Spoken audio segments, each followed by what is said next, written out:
నమస్కారం.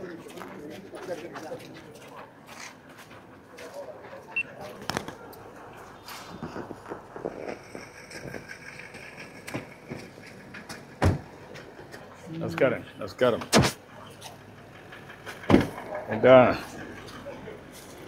ఏంటమ్మా ఈ ఊరన్నా మీది? ఏంటమ్మా నీ పేరేంటి? నీ పేరమ్మా?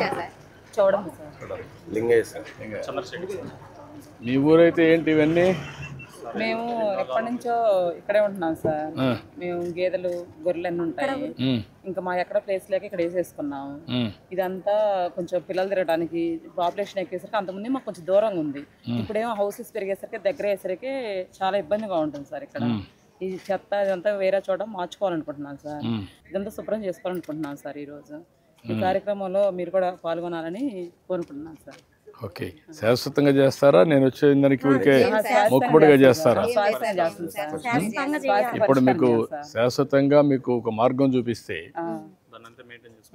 ఇటీవల కాలంలో కొత్త కాన్సెప్ట్ తీసుకొచ్చాం. మీరంతా పాత రోజుల్లో ఇంటి దగ్గరనే పశువులను పెట్టుకోవడం, గొర్రెలు పెట్టుకోవడం ఇవన్నీ చేస్తున్నాం.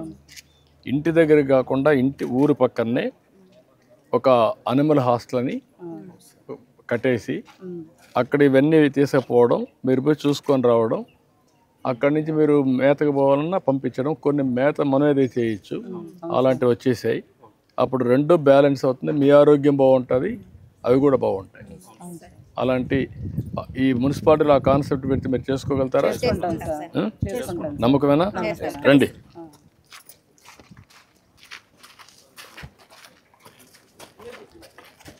ఎన్నేళ్ళ నుంచి ఉంది ఇది?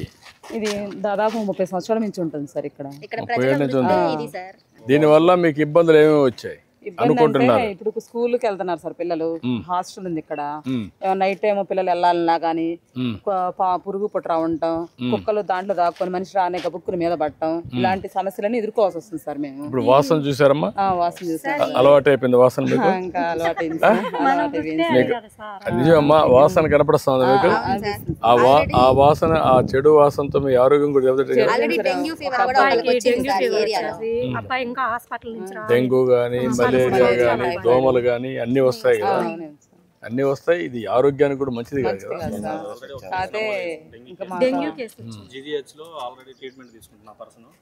అలా కాకుండా మిగతా మంచిగా శుభ్రం చేసుకున్నామని మీ యొక్క ఆధ్వర్యంలో మేము ఈ స్వర్ణాంధ్ర స్వచ్ఛాంధ్ర కింద శుభ్రం చేసుకోవడానికి. నువ్వేం చదువుకున్నామా?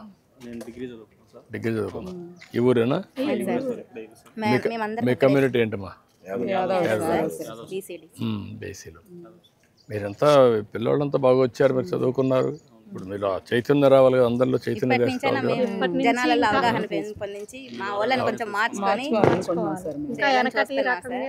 ఇప్పుడు ఇది క్లీన్ చేపిస్తామా, నేను ఆదేశాలు ఇస్తాను కలెక్టర్ వాళ్ళకి. ఇది అంతా కూడా దగ్గరలోనే మీకు అందరికీ ఒక ఇవి పేడ పెట్టడమే కాకుండా అక్కడనే మీరు పెట్టుకుని గేదెలు ఉన్నాయి మీకు? ఆ గేదెలు కూడా అక్కడ పెట్టుకోగలుగుతారా? నమ్మకమేనా? ఏమా? అక్కడికే నేనేమంటానంటే షెడ్లు వేసిస్తాం కావాలంటే, ఒకరికి ఇయర్ మార్క్ చేస్తాం. అక్కడ మీరు కట్టేసుకుంటారు. గడ్డేవన్నీ కూడా ఇప్పుడు కొత్తగా మనకందరికి సైలేజ్ కానీ గ్రీన్ ఫాటర్ కానీ ఇవన్నీ వస్తున్నాయి. అవన్నీ వస్తున్నాయి. అవి వచ్చినప్పుడు ఈజీగా ఉంటుంది మీకు మెయింటెనెన్స్ కూడా. చేద్దాం, చెప్తాను సార్. నమస్కారం సార్, నా పేరు నీలిమా సార్. ఈ స్వచ్ఛ స్వర్ణోత్సవ కార్యక్రమం ఎక్కడో వేరే చోట చేయడం ఎందుకు, మా ప్రాంతంలోనే మేము చేసుకోవాలి అని చెప్పి మేము ఇలా చేస్తున్నాం సార్. నువ్వేం చేస్తావమ్మా? నేను నర్సింగ్ చదివాను సార్. నర్సింగ్ నువ్వా? నేను గొర్రెల వ్యాపారం చేస్తావు. వ్యాపారాలు అంటే ఎట్లా చేస్తావు వ్యాపారం? ఇక్కడే కాసుకోవడం, అమ్ముకోవడం, కొనుక్కోవడం. ఎన్ని ఉన్నాయి మొత్తం? 100 ఉన్నాయి సార్. 100 ఉన్నాయి. 100కి సంవత్సరానికి ఎంత లాభం వస్తుంది? అంటే మంత్లీ ఇన్కమ్ 15,000 20,000 అలా ఏదో. కాదు, మంత్లీ 15,000 వస్తుందా ఆవరేజ్న? వస్తుంది. ఇప్పుడు ఎంత అయింది పెట్టుబడి నీకు? ఒక్కొక్క ఈచ్ వన్ వచ్చేసి 10,000, ఒక 10 lakhs అలా అవుతుంది సార్. ఇప్పుడు రెండోది గడ్డి, అవి దాన్ని మేత ఎక్కడి నుంచి తెస్తున్నావు? అడవికి వెళ్ళడమే సార్. అడవికి వెళ్ళడమే. మేపుకోవడానికి ఉదయాన్నే కొత్త పద్ధతులు వచ్చాయి కదా, అడవికి వెళ్ళే పని లేకుండా మనం పొలాల్లోనే గడ్డి పెంచి దాన్ని వేయగలిగితే తిరిగి ఈ జీవాలన్నీ దానివల్ల ఏమవుతుందంటే మనం వేసిన మేత సగం అరిగిపోతుంది. అట్లా కాకుండా తక్కువ దిగుబడి వస్తుంది, మాంసం కానీ మటన్ కానీ ఇవన్నీ. అలాంటప్పుడు ఇక్కడే కానీ పెట్టగలిగితే దిగుబడి పెరుగుతుంది, ఖర్చు తగ్గుతుంది, మీకు కూడా శ్రమ తగ్గుతుంది కదా. నేను 40 ఏళ్ళ నుంచి చూస్తున్నా మిమ్మల్ని. నేను యాదవులందరినీ పైకి తేవాలనుకుంటున్నాను. మిమ్మల్ని ఒక పక్క మీ జీవన వృత్తి, పిల్లల్ని బాగా చదివించడం, వాళ్ళకు ఉపాధి కల్పించడం, ఇవన్నీ నేను చెప్పినట్టు మీరు కానీ చేసుకోగలిగితే ప్రారంభిస్తాం. దానికి కూడా ఇంటి దగ్గర కాకుండా ఒక బయటనే కడతాం. ఒక హాస్టల్ మరి మీరు అలవాటే కదా. ఇప్పుడు మీరు గొర్రెలు తీసేపోతే మంద పెడతారు కదా, రాత్రిలో మంద పెడతారు కదా, ఉంది అది ఇప్పుడు లేదా? అది కదా, ఒకప్పుడు ఉండేది కదా. మనం వలసపోయినప్పుడు ఈ గొర్రెలు వచ్చినప్పుడు నేను చిన్నప్పుడు మా ఊర్లో చూశాను కదా, మంద పెట్టేవాళ్ళం కదా. అక్కడ అన్ని తీసుకొచ్చి ఒక పొలాల్లో పెడితే ఒక రాత్రి 3 రోజులు అట్లా ఉంటాయి. దానికి కొంత డబ్బులు ఇచ్చేవాళ్ళు. 150 అప్పట్లో, ఇప్పుడు 500, 600 అలా అయితే మనం రైస్ కొనుక్కోవడానికి, ఎందుకంటే వలస వెళ్ళిపోతున్నాం కాబట్టి రైస్ కొనుక్కోవడానికి పనికి వస్తాయని మనం కూడా చేసాం కదా. నాకు జ్ఞాపకం ఉన్నాయి అన్ని. అవును సార్. ఈ ఇప్పుడు కొత్త ట్రాన్స్ఫర్మేషన్. ఒకప్పుడు ఆవులు గేదెలు పొలాలు తీసేవాళ్ళం. ఇప్పుడు ఏం చేస్తున్నాం అంటే ఇంటి దగ్గరనే పెట్టుకోవాలి. అదే మరి గొర్రెలు కూడా ఇంటి దగ్గర పెట్టుకో మేపచ్చు. దానివల్ల ఎక్కువ లాభాలు వస్తాయి.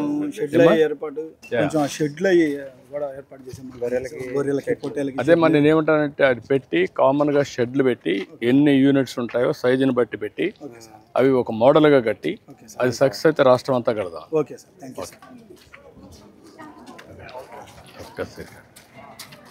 ఏమ్మా నమస్కారం.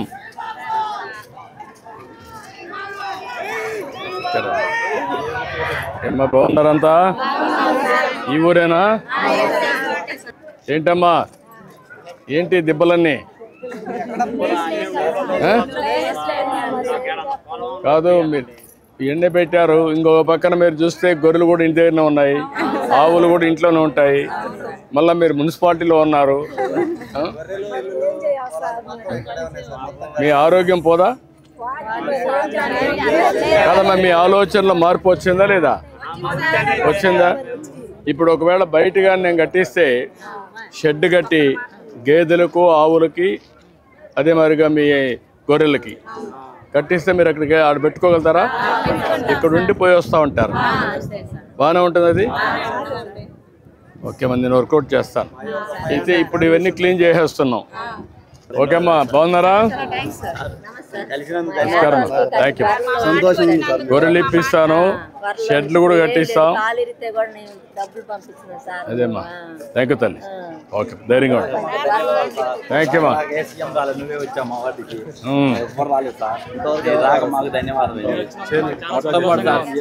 ఒక పని ఓకే, ఏం చెబుతాం మనం? బీటెక్ చదివాను సార్. లండన్ వెళ్ళాను. వినాయక చవితికి లండన్ వెళ్ళి 6 years అవుతుంది. ఆడే ఉన్నావా? బాగా చేసుకున్నావా? Huge fan sir, huge.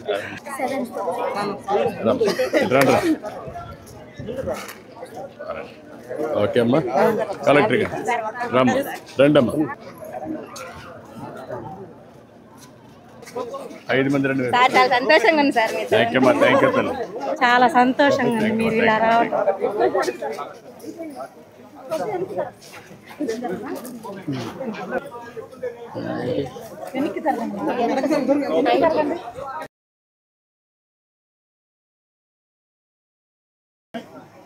రండి, మీరందరూ కూడా జాయిన్ కండి.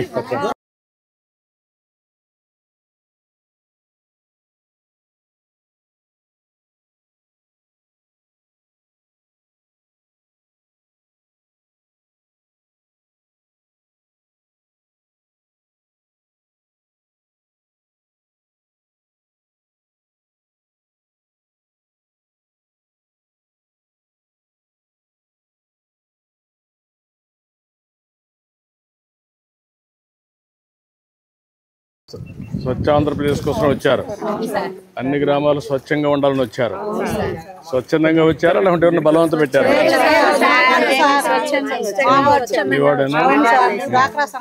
ఇప్పుడు మీకు అందరికి ఏంటమ్మా ఈ పని చేసే లాభం ఏంటి? ఆరోగ్యం కొరకు. ఇప్పుడు అందరికి ఒక ఐడియా ఉందా? స్వచ్ఛ ఆంధ్రప్రదేశ్ కోసం ఒక సంవత్సరం నుంచి పనిచేస్తున్నాం. ఐడియా ఉందా మీకు? ఎట్లా మీరు అందరూ కలిసి ఎట్లా ఏ విధంగా చేయబోతారు భవిష్యత్తులో? ఇవన్నీ లేకుండా వేరే చోట పెట్టుకొని మేము ఇదంతా కలుషితం లేకుండా శుభ్రంగా ఆరోగ్యాలు శుభ్రంగా ఉంచుకుంటాం సార్. అన్ని ముగ్గులు వేసుకుంటాం, రంగులు వేసుకుంటాం శుభ్రంగా. ఈ రోజు మీరు మాకు సంతోషంగా మొదలుపెట్టిన ఈ కార్యక్రమాన్ని సంతోషంగా ఎప్పుడు ఇలాగే కంటిన్యూ చేసుకుంటాం. ఎక్కడ ఏమి లేకుండా, చెత్త లేకుండా. మేము మీటింగ్ వచ్చేటప్పుడు క్లీన్ చేస్తాం. ఎన్ని గంటలు పడుతుంది మీకు ఇప్పుడు? ఓకే, 3 గంటల టైము. నేను మళ్ళా వస్తాను ఇక్కడ. 3-4 గంటలు వస్తాను. మీరు క్లీన్ చేసిన తర్వాత చూసి వెళ్తాను. సరేనా? ఓకే అమ్మా, గుడ్. థ్యాంక్ యూ అమ్మా, థ్యాంక్ యూ, థ్యాంక్ యూ అమ్మా, థ్యాంక్ యూ అమ్మా, థ్యాంక్ యూ అమ్మా, థ్యాంక్ యూ, థ్యాంక్ యూ. చెప్పాను రోటరీ క్లబ్బా, చాలా సంతోషం. మీ స్ఫూర్తి, మీరు ఇదే మాదిరిగా స్ఫూర్తినివ్వాలి, అందరినీ మొబిలైజ్ చేయాలి. రండి చూడండి, నేను వస్తాను. మళ్ళా ఎన్ని క్లీన్ చేసిన ఫోటో తీసుకున్నాను మీ అందరితో. అన్నీ ఇప్పుడు 4 గంటలు అన్నీ క్లీన్ అయిపోతాయా? సరే, చేసేసి 4 గంటలు నేను వస్తాను, అప్పుడు ఫోటో తీసుకున్నాను. యా, నమస్కారం. నమస్కారం అమ్మా, నమస్కారం అమ్మా. ఓకే, మళ్ళా వస్తాను. నమస్కారం అమ్మా. ఏమ్మా, బాగున్నారా మీరంతా? నమస్కారం అమ్మా, నమస్కారం అమ్మా.